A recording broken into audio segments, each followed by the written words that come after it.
Знаете, с каждым разом появляется все больше слухов, в правдивость которых невольно начинаешь верить. Не так давно на этом канале мы обсуждали слухи, которые связаны с возможным появлением зубастика Роналдо в eFootball. И опять же, не так давно появились слухи, связанные с одним конкретным турниром для eFootball. А если быть точнее, то с Мундиалем. Да, речь идет про чемпионат мира в eFootball 2026. И знаете что? Учитывая взаимодействие Konami и киберспортивного подразделения FIFA за последний год, в подобные слухи действительно начинаешь верить. Но давайте обсудим все это по порядку, взвесим все за и против и в целом порассуждаем, насколько подобная лицензия может хоть как-либо повлиять и изменить контент в игре.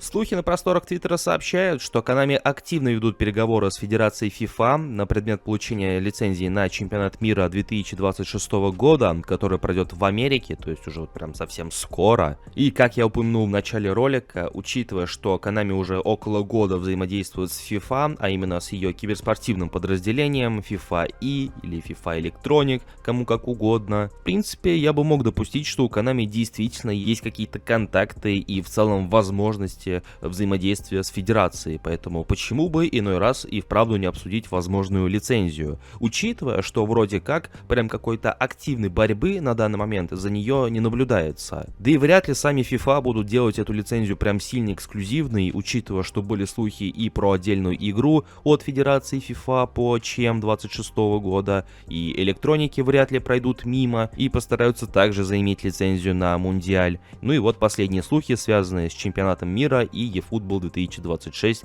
непосредственно. Также, учитывая, что мы говорим об игре, которая в первую очередь делает упор на онлайн составляющую, мне кажется, договориться будет нетрудно, ибо в данном случае лицензия, по сути, временная и не сохраняется на продукт, который уже как бы не актуален, но он все еще доступен для игроков.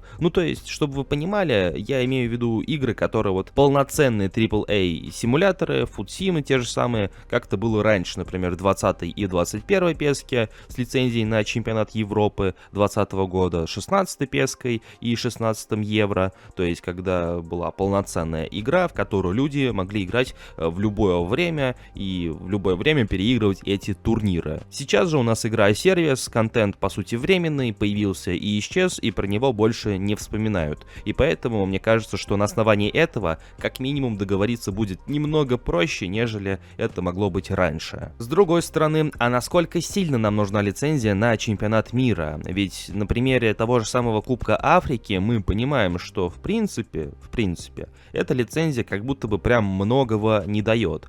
Кроме официальной графики, возможно, отдельной кампании с упоминанием официального чемпионата мира, тогда как все остальное, по сути, сохраняет все те же самые черты, что мы наблюдали и при наличии фейковых турниров и фейковых кампаний. Помните, те кампании в честь чемпионата мира 22 года, чемпионата Европы 24, Кубка Америки 24 и так далее. И как показывает пример с Кубком Африки, по сути кампания точно такая же, такие же паки, такой же ивент против ИИшки, только за тем исключением, что имеется официальная графика. Но с другой стороны, а нужен ли прям какой-то отдельный полноценный режим, который позволял бы проходить тот же самый чемпионат мира за конкретную сборную против ИИшки, без привязки к онлайну, учитывая, что сама игра это по сути игра-сервис, я думаю, тоже вопрос неоднозначный. Поэтому эта лицензия, на мой взгляд, это палка о двух концах. Не то чтобы она прям сильно что-то изменит, если появится в игре, но с другой стороны, хуже точно не будет, а будет только лучше,